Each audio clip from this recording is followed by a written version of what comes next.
The subject of our panel today is grading Trump's first term. Did he drain the swamp?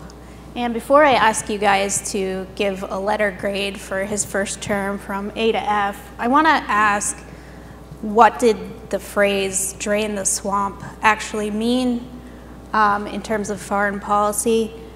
It's something that Trump said over 79 times the 3 weeks before he was elected in 2016. Drain the swamp was a very popular crowd cheer at his campaign rallies.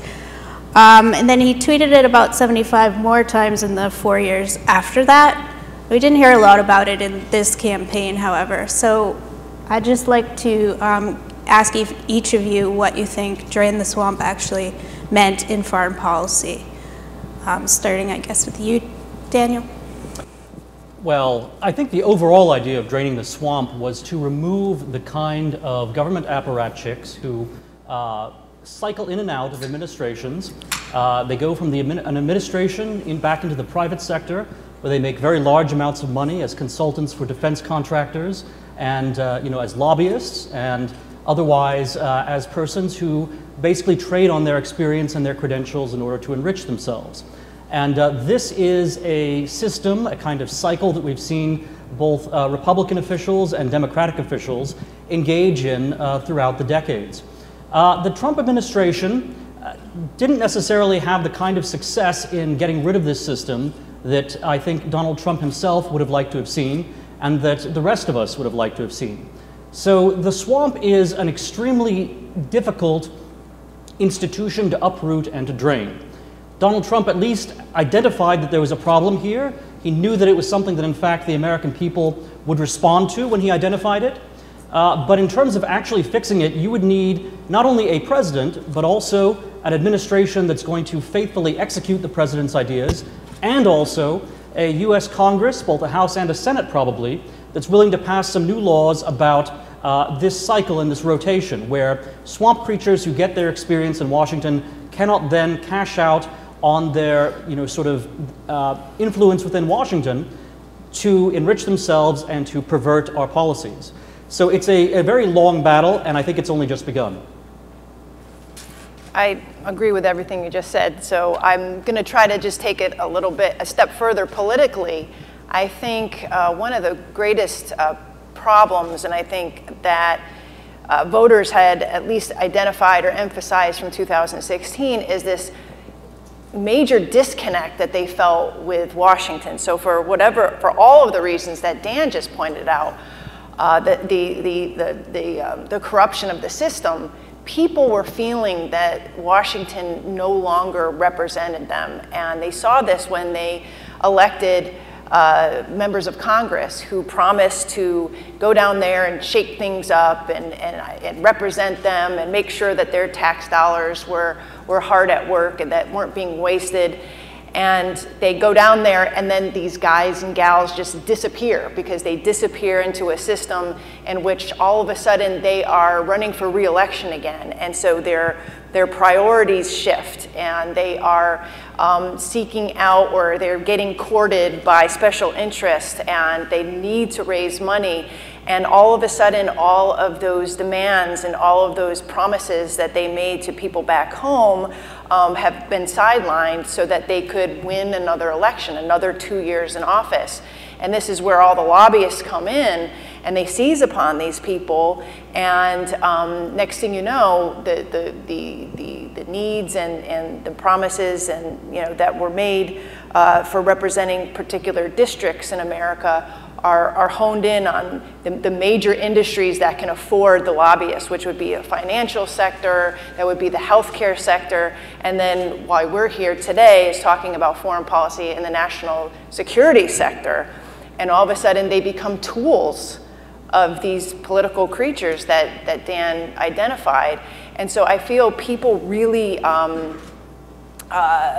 made their anger known in 2016, and when President Trump, as well as candidates like Bernie Sanders, said, we want to fix the corruption, we want to drain the swamp, we want to represent you because we are tired too.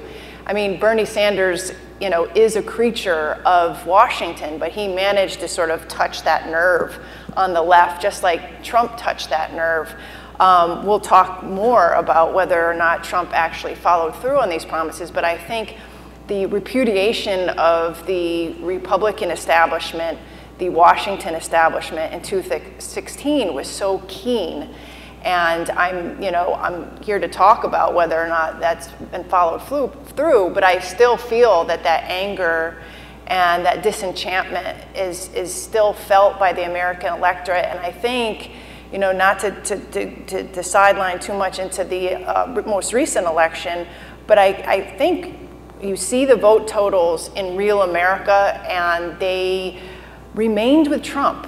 And you look at the counties in Ohio, in Pennsylvania, and Michigan, and Wisconsin that represent working people, they still went for Trump, because I still believe that they need to channel that repudiation of the swamp.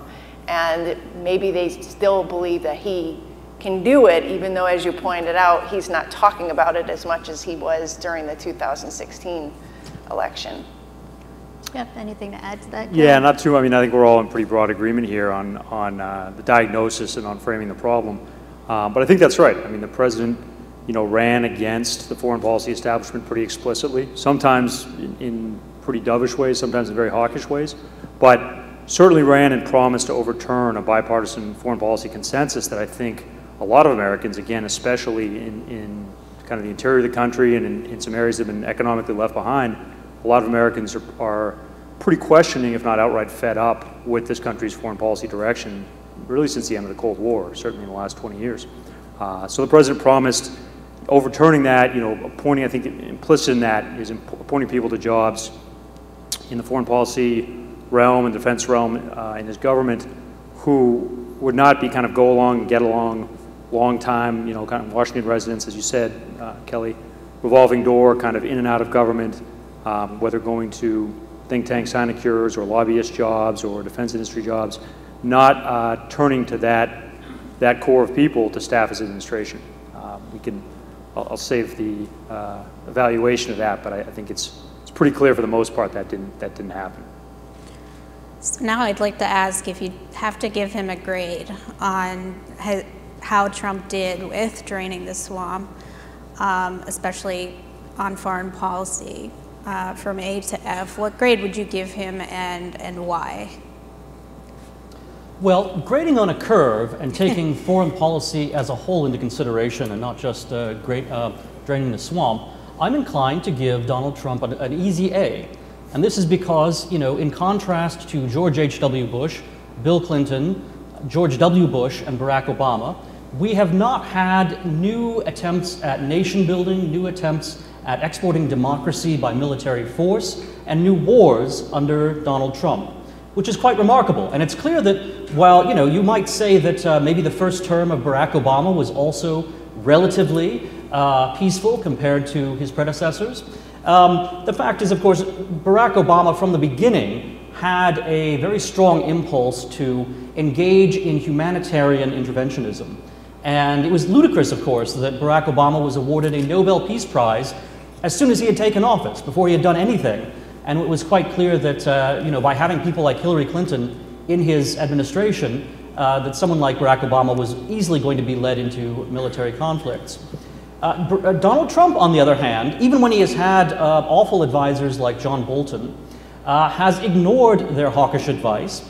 And in fact, I often wonder whether John Bolton wasn't less of a threat to this country and to the world as a national security advisor whose advice went totally unheeded than he would have been as a columnist for the Wall Street Journal or as a personality on Fox News.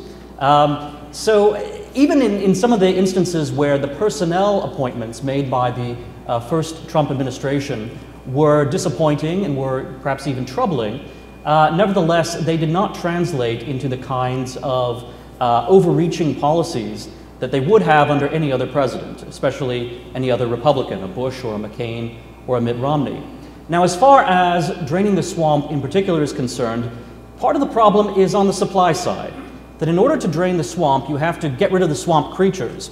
And to get rid of the swamp creatures, you have to replace them with realistic patriots, patriotic realists, who are prepared to serve in the administration, not only who have the degree of expertise and credentialing and experience that can fill some of these positions, but also they have to be philosophically and psychologically prepared to serve in a Trump administration.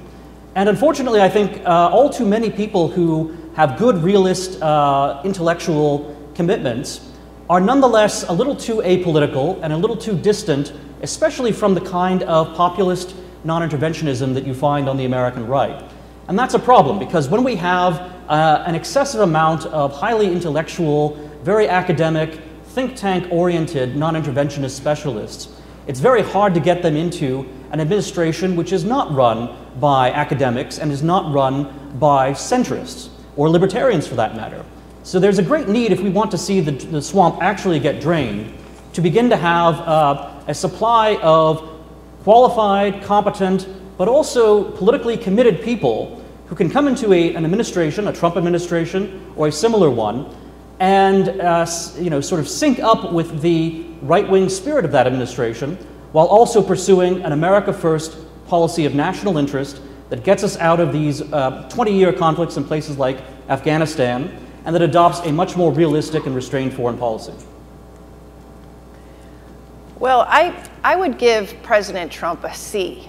And I say that I would probably give him an F under other circumstances. I give him the C because I feel like he has sort of ripped the varnish off of the whole idea of the swamp. So we're talking about it.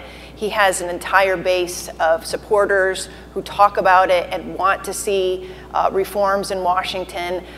They're very clear-eyed about the problems.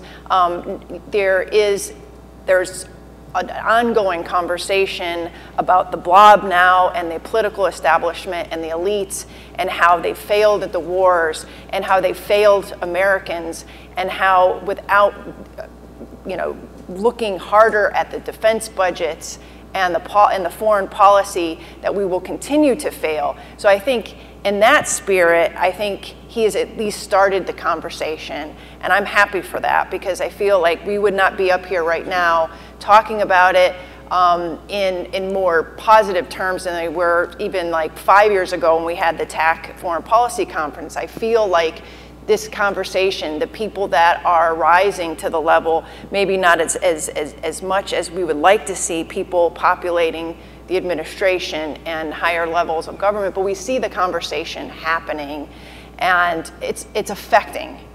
So I'm happy for that. On the other hand, he has not changed the real dynamics or even attempted to change the real dynamics of what makes this machinery go in the military-industrial complex. And so when he says things like, I am going to rebuild American power, I am going to rebuild the military, I am going to modernize, I'm going to improve, I'm going to make it bigger and bolder, and we're going to be the best military in the world. Well, that is a signal that nothing is going to change in terms of the defense industry, the spending, the lobbying, the personnel, even the footprint overseas. I mean, he has fought for a withdrawal from Afghanistan, and I agree with Dan, there's a lot of foreign policy and military policy that under Trump is shifting into a more positive direction, at least for restrainers. But in terms of like the actual, the engine that makes this town go, he hasn't changed that a bit. If anything, he has been a best friend to the defense industry. He has come in and almost doubled the amount of arms sales, for example, to other countries. Now, many Americans will say, well, that's good. We have industry, we're selling, we're doing business, we're getting money.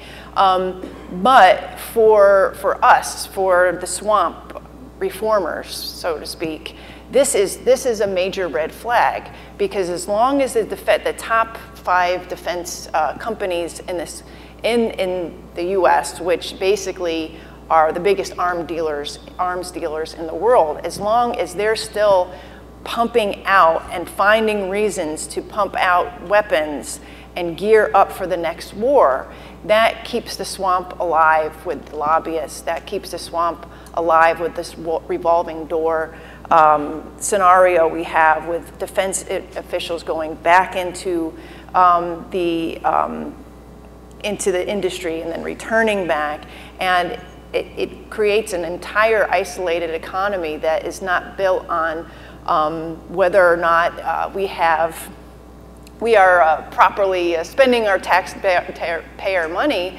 and actually getting what we pay for, but just keeping alive, you know, this defense industry that is profiting hand over fist on our wars.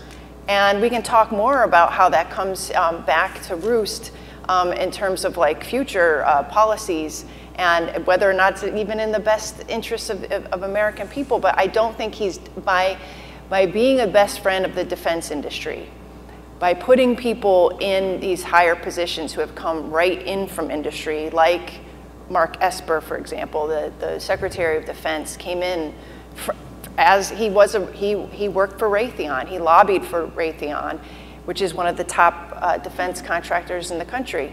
Our Secretary of the Army worked for Lockheed Martin, I believe. I might get that wrong. Even Secretary Mattis has revolved in and out. Former Defense Secretary Patrick Shanahan was a vice president, senior vice president at Boeing. And so he knows what he's doing. And we can talk more about how that's affected our foreign policy. But I think those were like the big targets, and he missed them. And that's why I give him a C. Okay. Gil, what grade would you give him? Yeah, overall on foreign policy, I think try to give Trump a C-, and that might be generous. He's lucky in that he was preceded by a president who was very much a mixed bag at best on foreign policy, and that his Republican predecessor is arguably the worst foreign policy president of all time. I mean, maybe Woodrow Wilson might edge him out, but certainly in the conversation. So he's lucky in terms of the record he was coming in, the kind of tailwinds he had there. But yeah, there just hasn't really been a lot there. The reality has not matched the rhetoric in any real way. You can hang your hat on no new wars, I guess, but ending endless wars has become just an applause line for the credulous, I think. It's infrastructure week overseas. There's not a lot there. We still have troops in Afghanistan. We still have troops all over the Middle East. There are more troops in the Middle East now than there were when Trump took office. So all of that has really been a lot of talk and very little action. If you want, we can come back to some of that, but sometimes I think if you're a non-interventionist or a populist conservative, you get fixated on the Middle East. But if we look more broadly, and I think the more important issues really, the picture is even worse. The president came in kind of openly questioning the Article 5 commitment and raising some long overdue questions about NATO and about what America's role in Europe was and what our strategic focus should be. And it pointed out quite rightly that there are a ton of free riders, very wealthy nations, the wealthiest nations in the world really, free riding on American security guarantees. That's true of the Middle East, that's certainly true of Europe. And nothing's changed. Under his watch, we added Montenegro and Macedonia, North Macedonia. New kind of free riders with militaries the size of the NYPD that are security drains on the United States. We didn't really reevaluate our commitments or make any real changes in NATO. There was some browbeating, which every president since Kennedy has done, some browbeating about what Europe was spending on defense. There were some pledges made, which I'm fairly confident are all going to be walked back in a hurry as a result of COVID and of everyone's budgets blowing up. We've got troops doing exercises. I mean, if it weren't for COVID, we had the biggest U.S. Army exercise in NATO in 25 years planned for this year. So there's been really no change in that relationship. Again, just a lot of rhetoric and a lot of kind of red meat and noise, but no evaluation of why the United States is still providing security guarantees to Europe 30 years after the fall of the Berlin Wall. China is the one place I would give Trump a lot more credit, certainly for changing the debate and in some more tangible ways.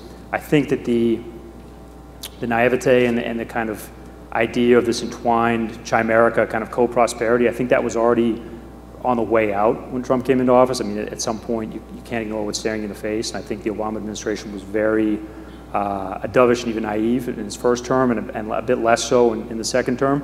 But I think Trump accelerated a turn away from China, a turn away from, as Professor Mearsheimer said earlier, of this crazy idea that we would enable and even feed the rise of our greatest competitor.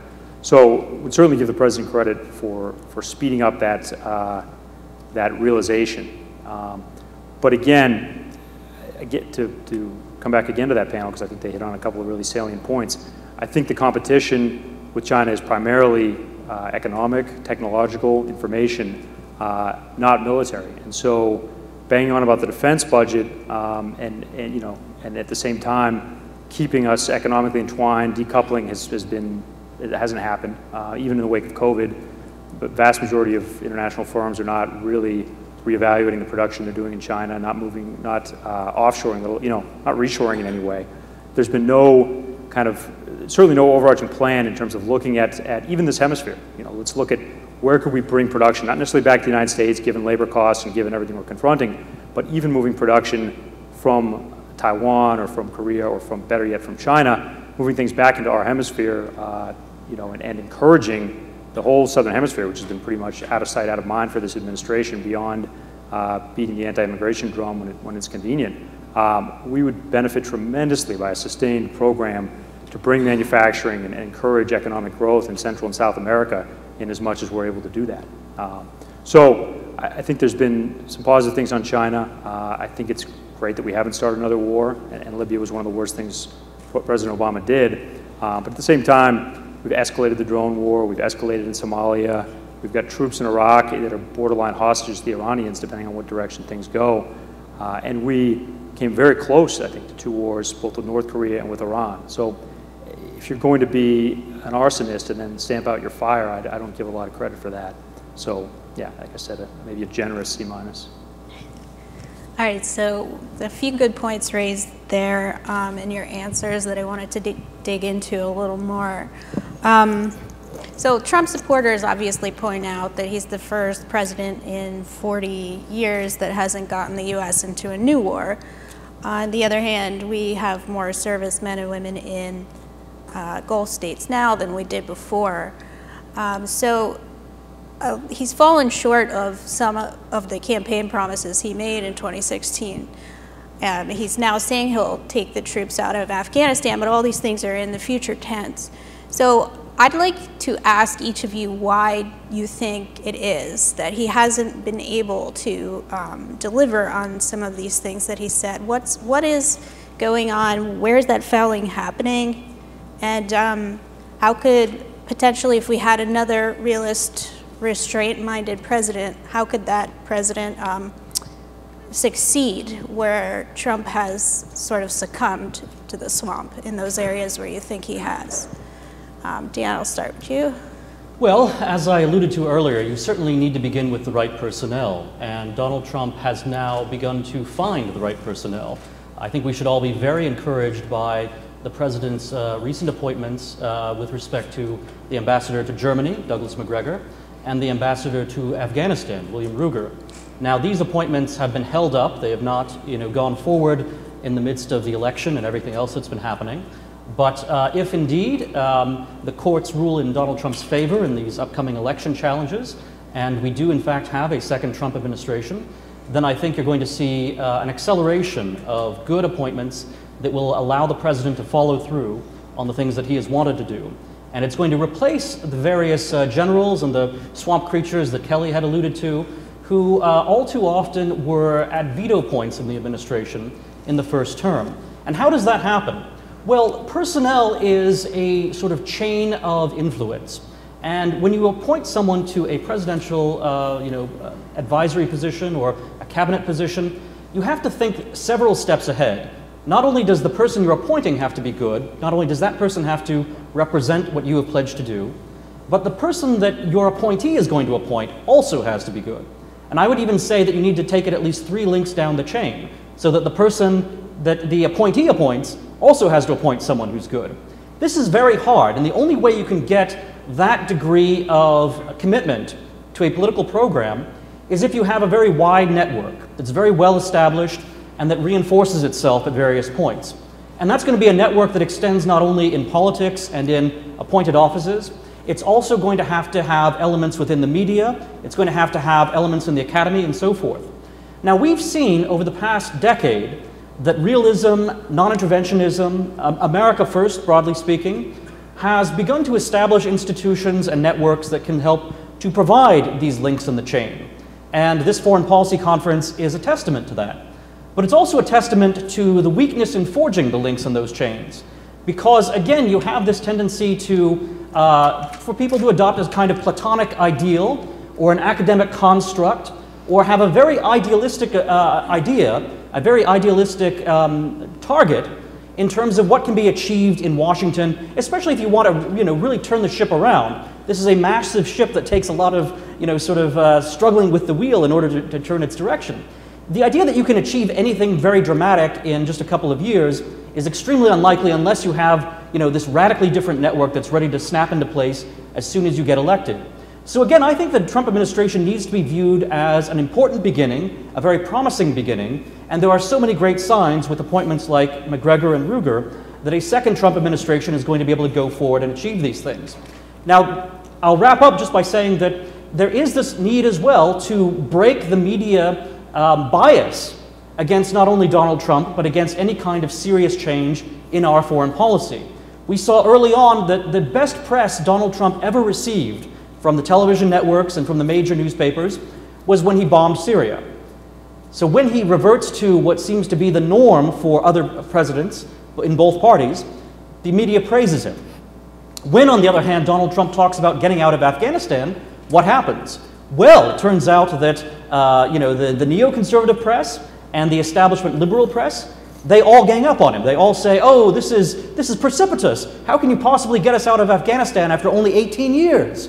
It's ridiculous, but it has an effect. It has an effect not only in creating the impression for the president that this battle, this simple policy battle of getting out of Afghanistan, will consume an enormous amount of political capital. But of course, it also has a tremendous effect on cowardly and uncommitted Republican office holders and on people in the administration who do not have the kind of willingness to defy convention that the president himself has. So in thinking about how we really do change our foreign policy, we have to look at the establishment media, that includes the neocons, but it also includes the liberals, and say, how can we break this reflexive tendency to support basically, expansionist, highly hawkish, and sort of swamp-like policies. And that's been a challenge because, again, the media thrives on access. It thrives on, propounding an elite consensus that is consistent within both government and the private sector. And until you're able to break this almost religious control of conscience that the media exercises, it's going to be very, very difficult. It's an uphill battle to change our foreign policy, and Donald Trump has certainly discovered that. I don't know how to follow that up. I mean, that's all. You agree? I mean, from beginning to end, that is the swamp right there. And I think Dan is absolutely correct. That is what Donald Trump was walking into. I think Donald Trump, as I said before, was great at identifying the problem and sort of resonating that with the American people who were feeling disconnected, and they sensed that there was this swamp in Washington, but I don't even think the American people can wrap their arms around it. I have gone and talked before audiences and talked and spoken about the just the gigantic, the enormity of the military-industrial complex, whether it be the actual Pentagon building, which is, I think I wrote it down here, it's like 6.5 million square feet of space. And inside of it, you have 23,000 military personnel, 3,000 non-defense personnel working in the building alone. And that doesn't count for the 500,000 military personnel we have stationed overseas in over 150 countries. And then you pair that up with all of the consultants, the contractors, the lobbyists, the people who work in Congress on staffs, who work in coordination with lobbyists and other courtiers every day to advance military policy within the foreign policy rubric. We're talking just millions of people who are dedicated within a culture. And I think that is part of it too, that beyond the sort of physical ecosystem of this blob, of this swamp, military-industrial complex, it's almost interchangeable, the terms we use, but it's a culture. And I remember interviewing a friend of mine, Chuck Spinney, who is a defense reformer. Many people in this room might know Chuck. He came into the defense industry as a young man in the Vietnam War era. And he said he learned quite quickly as a non-military. He was coming out of the military. He was civilian personnel in the Pentagon. He learned very quickly that you chum up with the defense contractors. It's almost like you're on the same side in the team. And basically, when a contract comes down, you work with those contractors to make sure that they keep that contract. Whether or not they're effectively running the contract, that's no mind to you. You make sure that those people are paid. You make sure that the CEOs are happy. And we're listening to this and going, wait, I didn't think that was their job. Our job, they were supposed to be representing the taxpayers. They're supposed to be representing American interests. But that's Pollyanna. What they are doing is maintaining this ecosystem of the economy that I spoke of, this quasi-isolated economy, and make sure that money is shifting through. I think it was William Hartung who had said that, basically all the military industrial complex is getting the most money out, out of the system and then coming back into the system. And that's why we call it a self-licking ice cream cone.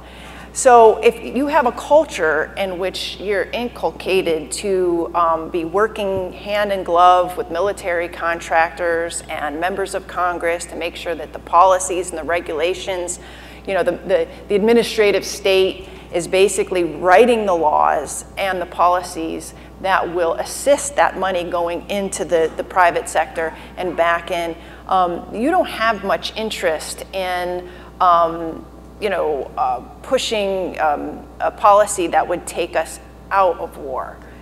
And I feel like it's the money and we know on one hand, Trump he's the businessman. He came into this office saying, I'm the businessman. I know the art of the deal. So he's kind of split himself, because on one hand, he likes making money for this country. He likes making money for his business friends in Wall Street. On the other hand, if you say you want to get troops out of Afghanistan, you say you don't want to be involved in Syria anymore, that you want to take troops out of Germany, that's dollar signs that the military-industrial complex is looking at, and they're seeing it go down a drain. And I feel that is much of the resistance that we're seeing here. It doesn't pay to get out of war. It doesn't pay to oppose military primacy overseas. And so I agree with Dan, there's a real movement. I'm at the Quincy Institute now, and we're making real great I think, strides at convincing people that we need to shift away from this idea that we are the preservers of this global world order, and that we need to do it by having a military primacy and this sort of forward power projection. And I think people are really coming on to that, and I'm really happy. But I think when it comes down to it, those are dollar signs. And we have an entire economy here in Washington that would see their livelihoods ended. They would see their contracts dry up. They would see their very reason for being all of a sudden disappear if we decided to become more domestic, to turn inward and start using more diplomatic arts rather than military arts, because again, that's money, and so we should talk about that definitely. So, I think you've identified a contradiction maybe with Donald Trump himself. He likes to talk about how he takes care of the military. I think military spending's at record numbers, yeah. And also he likes to tweet about saving various industries or big new deals that have occurred. So I guess I'm going to talk to you each about this, but I would like to ask, how have military arms sales, where do you see that in this swamp picture? Has Trump tackled that, or is that something where, you know, how does that fit into this picture? I'm very disappointed, and I say this as somebody who really was very hopeful that that Donald Trump actually had, you know, he had identified an issue, and when he talked about ending endless wars, I guess somewhere, you know, inside I had hoped that he would extend that to perhaps tackling the swamp at the Pentagon itself.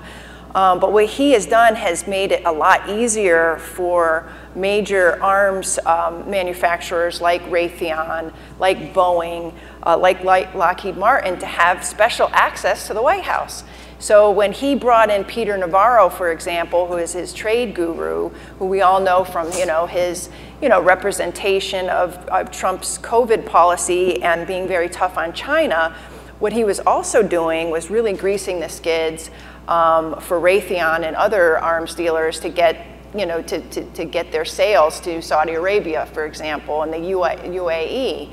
And there was a big battle. I don't know if you guys remember this, but, you know, Congress, you know, decided to grow a backbone at some point. I think it was in 2017, and say we want to stop arms sales to Saudi Arabia because we don't want to be assisting this war in Yemen any longer. And Peter Navarro basically became the sort of like, had been shuttling back and forth between Congress and the White House and the defense industry, making sure that that Senate resolution, which I believe was headed by Senator Mike Lee, Republican, did not pass, and it didn't, and the arms sales had gone forward. There was a lot of action between lobbyists and the State Department and my Secretary Mike Pompeo's office, who was very aggressive in getting these Saudi arms deals. As I mentioned before, putting people like Mark Esper in positions of, you know, high office, Secretary of Defense, you don't get much higher than that, in which when Mark Esper was nominated, he was asked during his confirmation hearing if he would recuse himself from Raytheon dealings, and he would not. He had been out of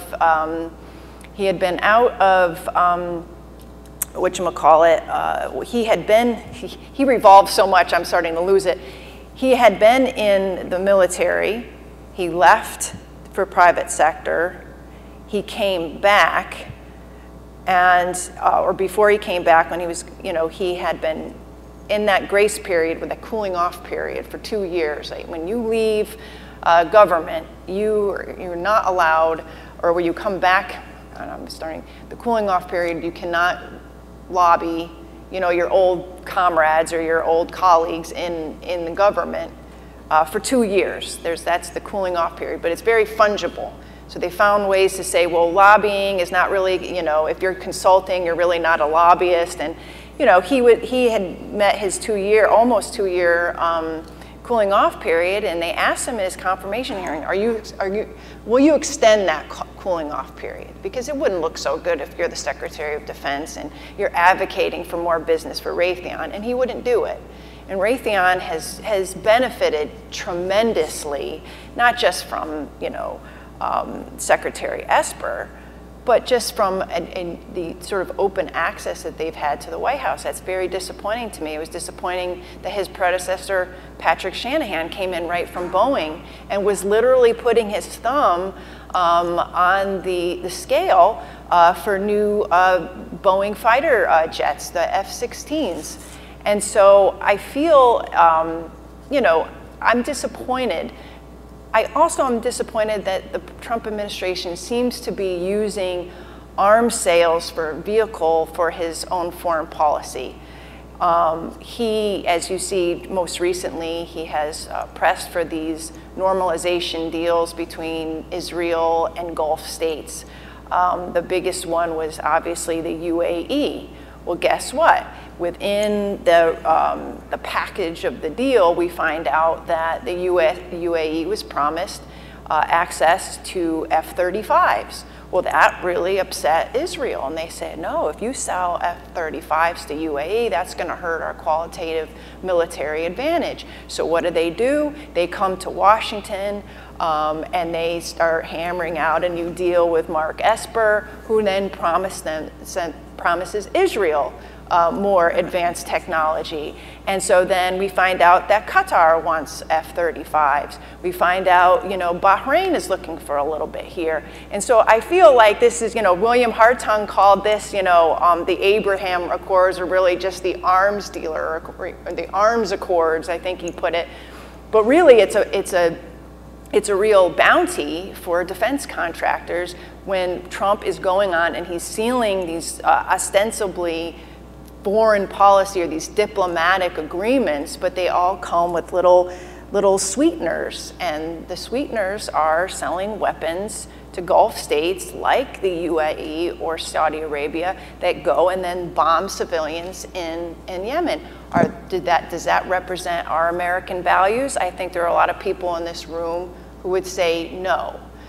They're not selling candy, they're not selling medicines, they're not selling dialysis or cancer treatments. They're selling bombs, weapons that kill people, mostly civilians in Yemen. So we got to remember that too. Gil, would you like to add anything? Yeah, I would just, I mean, you know, more broadly, I think this administration is probably the most, you look around the cabinet, you look around the staffing, it's probably the most corrupt administration since Warren G. Harding. Whether you want to talk about a Scott Pruitt or another veteran, Ryan Zinke, but you don't have to confine it to DOD and the foreign policy establishment. So this is all kind of a piece. But Kelly's absolutely right. And you see it most profoundly in the Middle East in terms of how it affects policy and whose interests are being served because these Gulf Arab states are throwing around so much money and buying weapons, in a lot of cases, weapons they can't use without further U.S. assistance. You know, Yemen, obviously, we weren't officially a co-belligerent, but we were providing refueling, intelligence assistance, logistical support. The Saudis, you know, have this massive parade ground army and air force, some of the most high-tech military gear, mostly U.S., although not exclusively, but mostly U.S. provided, and they're looking for an exit in Yemen. They've been spending $4 billion a month there. That war has been an absolute disaster. So that's probably the most glaring example of that. And to be fair, this is a long-running bipartisan tradition, right? Arms sales really picked up to the Middle East in the last couple of years of the Obama administration. With the Trump administration, it's become even more naked, even more, you know, unabashedly transactional. But in a lot of ways, and I think we don't kind of all agree on this stage, but I think a lot of the worst features of the Trump administration, foreign policy-wise, have been a continuation of bipartisan traditions, of a lack of a break, a lack of any draining of the swamp, and this is the most clear-cut example of that. You know, escalating arms sales to the Middle East even further, doubling down on an endless war, somebody else's endless war, but one that couldn't be prosecuted without U.S. assistance, I think, pretty clearly. All that kind of stuff. And now, increasingly, I think the Abraham Accords are on balance a good thing. I think it's more a ratification of an emerging reality, especially between the Emiratis and the Israelis, but more broadly between the Israelis and the GCC. But we shouldn't ignore, as Kelly highlighted, we shouldn't ignore the role that arms sales play in that, the other interests the U.S. has in the region, the fact that we are building up one side of potentially two different foreign policy axes. Everyone wants to talk about the standoff with Iran, and I think that's been one of the worst things Trump has done, has been to just toss the JCPOA, pine for a new deal, and bring us to the brink of a war with the Iranians. Never mind starving that country and everything that goes with that, even while Iran is increasingly ascendant in a lot of these proxy conflicts it fights. So I think maximum pressure has been a failure on the face of it, but the other half of the equation has been the emergence of Turkey as a competitor and even potentially enemy of the GCC states. And so we're caught in the middle of that, partially because of arms sales. We're fueling one side, while on the other side we have a NATO ally, and I'm not one of these people that's super pro-Turkish by any stretch. They're a really problematic actor in a lot of ways. They've got their hands in a whole bunch of little wars and near wars, whether we're talking Azerbaijan, whether we're talking Libya. There's some reports in Yemen, there's stuff going on in Somalia, all these different pieces. But that's still a NATO ally, and one that we are nervous about falling closer to a Russian axis or breaking with the U.S. You know, we're kind of stuck in this region by our own actions, and having, in some ways, are fueling both sides of emerging conflicts, or building up one side and then you know, waiting to see what the result of that is. So arms sales are not by any means the whole story, but they're a big piece of the problems we have, and one of the major reasons we're not getting out of the Middle East is the fact that we We want to keep that gravy train flowing, and there's a lot of people, a lot of vested interests of keeping the U.S. Enmeshed there, even as increasingly, as the president rightly says occasionally, but again, there's no real action to match it, we have less and less interest in the Middle East. You know, Israel can take care of itself. That qualitative military edge is not in any real jeopardy. That country is a major arms exporter, has a incredibly successful defense and cyber establishment. You know, by dint of conscription of a really effective military, has defended itself, enlarged its territory, and has no real military threat, certainly no conventional military threat. The oil issue, most of that oil is not going to the U.S. anymore, right? 2/3 of Middle East oil, probably upwards of that nowadays, is going east. Some of that is, a lot of that is to China, a lot of that is to U.S. partners, to the Japanese, to the Koreans. That oil is not coming to the United States. We're not, you know, truly energy independent, but certainly our economy is not held captive to Middle East oil. And that, you know, the president makes rhetorical acknowledgement of this fact, and I think most people paying any attention have realized this, but at the same time, we're still garrisoning the Middle East at greater, in the Persian Gulf in particular, at greater levels than we were 4 years ago. So it's not monocausal, it's not just an arms sales issue and a military-industrial complex conspiracy, but that's a big part of the equation. So I have a question for, I think I'm going to ask each of you, starting with you, Dan. What areas of foreign policy do you think that Trump continued the sort of establishment view of policy, for instance, towards Iran or Venezuela or Israel? Did he forge a new path, or in any of these areas that you think will be continued by a later administration, or did he end up falling into the same policies of his predecessors? He forged very important new initiatives, and they haven't fully paid off. In his very bold diplomacy towards places like North Korea, Donald Trump clearly would like to have a new diplomatic opening with Russia. However, with respect to Russia, of course, Congress has been extremely hawkish. And there is this tendency to think of, and it's a mistaken tendency, to think that the White House, you know, institutionally is always the source of a more aggressive foreign policy perspective, whereas Congress is inherently dovish. In fact, the opposite is the case. Congress, because it has so little responsibility for what actually happens in foreign policy, Congress people can afford to shoot their mouths off about absolutely anything. They can pass meaningless resolutions with the loftiest, you know, sort of global democratic aspirations or aspirations for the freedom of every people around the world. And of course, what that does is simply to create greater enmity with regimes that are not free. Donald Trump has, you know, at considerable, you know, cost to his image within the media and his image even among, you know, many conservatives, Donald Trump has been willing to talk to people like Rodrigo Duterte in the Philippines, talk to, you know, Kim Jong-un. This kind of bold diplomacy is something that I think Donald Trump almost has a unique personality in being willing to do this. You know, the closest comparison is Nixon going to China 50 years ago. I am very skeptical that, you know, a Joe Biden or any other Republican who might follow Donald Trump, at least at this moment, would continue with such diplomacy. And I think there is this tendency for sort of democratic idealism and liberal idealism to override a realistic assessment of the amount of change we can expect from less, you know, liberal or even fully illiberal regimes around the world. I do want to comment very briefly on, you know, the previous discussion.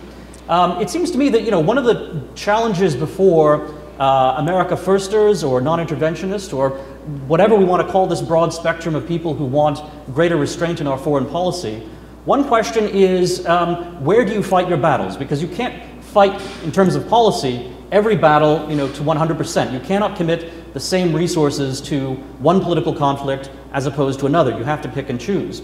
So if the question comes down to, are arms deals the price you pay for having Mideast peace deals, I think there's a real question as to the trade-offs there. And if some people say, we'd rather not have the arms deal but not have the peace deal either, that is a very different choice from saying, you know what, maybe the arms deal is a price very much worth paying to have a peace deal.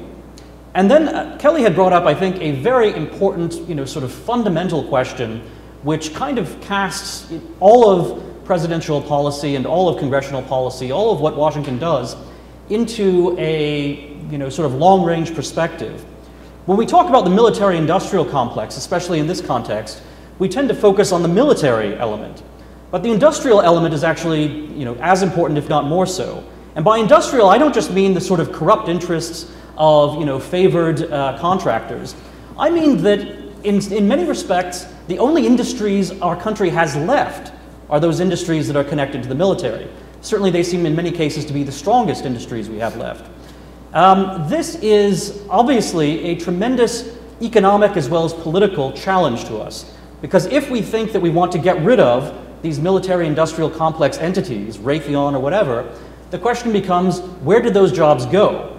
And if you look at our economy, there are sort of fewer and fewer of those kinds of middle class and upper middle class, good paying jobs that have a degree of security. And of course, American aerospace, American shipbuilding, all of these things are directly or by sort of one stage removed connected to this whole military-industrial complex question.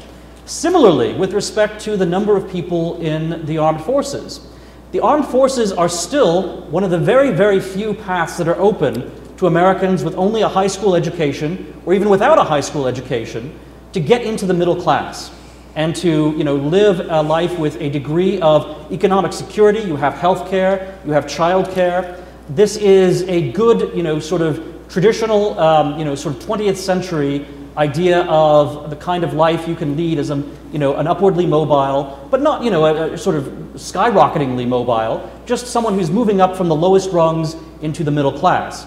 And if we don't have an economy that's able to provide alternative paths for that, then in reducing the military, we would be inflicting a tremendous harm upon many of our, less educated Americans. And there's this, sort of utopian view of some people, not non-interventionists, but just, Fukuyama types in general, that we can have nothing but a, sort of college-educated service sector, and that we don't have to worry about, industry and the middle-class jobs it provides, manufacturing, the middle-class jobs that provides, and the military and the kinds of middle-class family security that it provides. What I'm saying is, in order to scale back from our commitments to the military-industrial complex and the military itself, we have to have a kind of economic nationalism that is going to provide for truly civilian industries. And we don't have that at the moment. And in fact, most of Donald Trump's critics, both on the right and among neocons, on sort of the progressive side of the Democrats and among the Democrats themselves in the center, and also even from libertarians. All of these criticisms of Trump tend to be criticisms also of economic nationalism and of the idea that we should rebuild an industrial middle class here in America. And I'm saying that if you are not going to have some kind of industrial middle class, then you're going to have a military-industrial complex that becomes more and more necessary to the well-being of more and more Americans who are not necessarily swamp creatures, but who are just people out in middle America where the industries have been shipped off to China and there's nothing left except opioid addiction. And I agree, and I like to make a point about that because I think that there are a lot of utopians out there who would like to talk about getting rid of the military industrial complex root and branch, and which, as you've pointed out, would mean eliminating tens of thousands of jobs for real Americans. One of the problems that we've had of people who have been advocating for reform is that for every major weapons program like the F-35, the defense company, in this case it would be Lockheed Martin, have managed to spread the manufacture of this program across several different states. So when a member of Congress is running for office, they can't go out there and start talking against the F-35, which is probably the biggest boondoggle in American defense industry, in terms of how much it's cost and wasted of taxpayer dollars. But they know that when that member of Congress is up for re-election, they don't want to be pinned as advocating for the loss of those jobs in their district. So they've been very savvy about spreading the manufacture of each weapon system across a number of districts and states. And so I think, and we hear this also, there are people on the non-interventionism side who say, well, you can turn a lot of those jobs into green jobs. And in many cases you can. There are plenty of studies out there that say you can convert a lot of these jobs into more positive industries, whether it be education or healthcare or green. I agree with that. I think, and what I would have liked President Trump to have done is to look at the massive waste and inefficiency within the industry. So instead of saying, well, let's just eliminate these programs, let's just eliminate these jobs, we don't need all of these ships, we don't need all these planes, we need to look at how the defense industry has rooked the American taxpayer. I am not an expert. There are people who've dedicated their lives to parsing this out.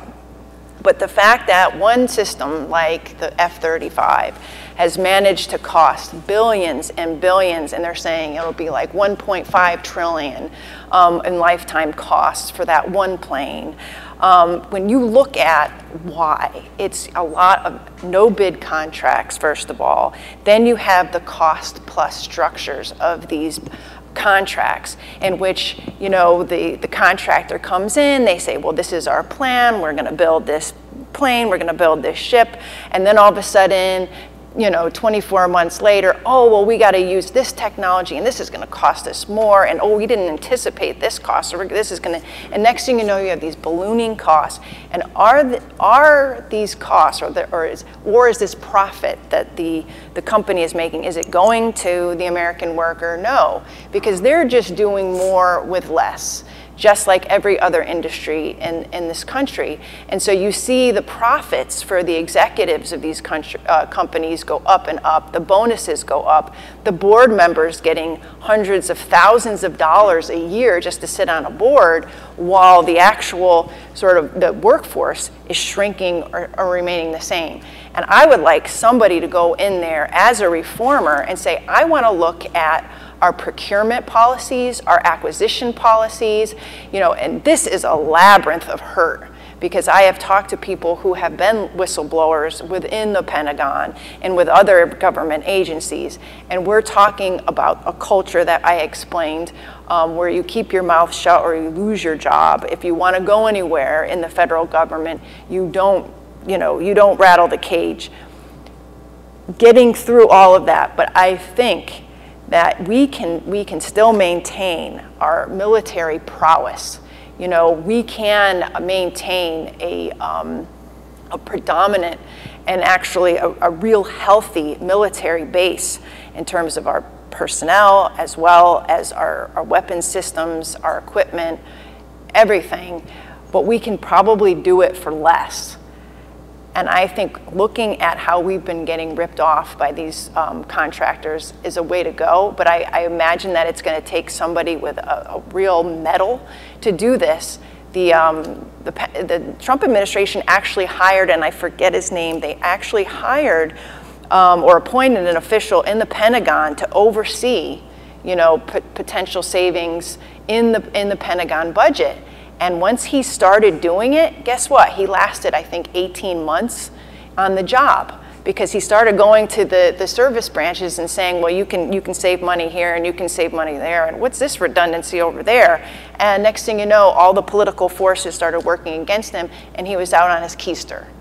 So I think that it would take somebody tough, and I was hoping that President Trump would be that person. But he went up against an entrenched culture, an entrenched blob, and obviously he has other priorities. He's the president of the United States, but the next president, whether it be Trump or President Biden, I mean, this is hopeful in my eyes, that they would start appointing people who actually had reform in mind and that actually had the stomach to deal with it. And I don't know if that person exists.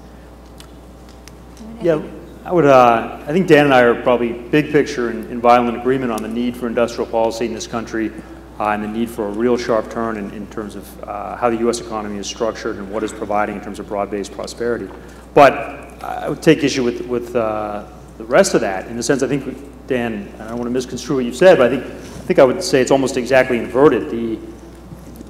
Building up and keeping defense industries going for lack of any better alternatives, one, is incredibly economically inefficient. I mean, there's been a wealth of studies showing that spending on healthcare, on education, green technology, you can pick your cause or even your boondoggle, is going to provide far more bang for the buck in terms of economic stimulus and broad prosperity and the kind of hallowed middle class jobs that we all say we're for.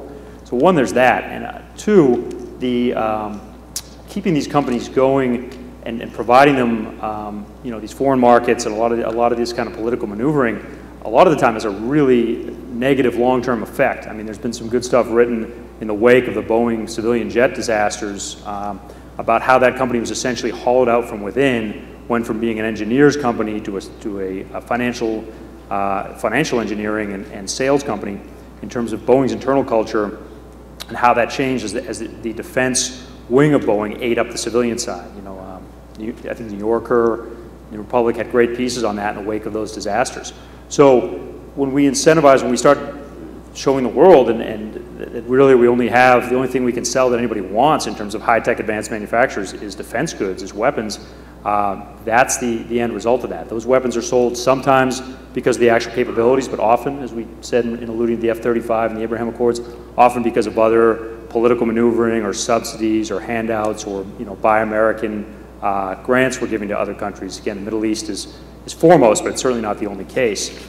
So we are hurting a lot of these companies that are both civilian and military companies long term by making weapons sales one of the few things that we make that the rest of the world wants. So it's a tremendously, no question, it's a tremendously uphill road and long term, potentially generational struggle to change that. And there's some manufacturing that probably isn't coming back, and there's some that may come back, but by dint of fourth industrial revolution stuff, the production may come back, but the jobs really won't. This is tremendously complex stuff, and I think we don't have nearly enough time, and I don't have the deep expertise to address that. But I will tell you that that saying that, hey, we have to sort of keep a large military going as a jobs program, as a route to the middle class, and defense industrial complex is the only thing we make that anybody wants. We need the faster we can unspool that, the better off we're going to be, because all of this stuff is really retarding competitive industries and where the government money and attention should be focused in terms of American prosperity and American production.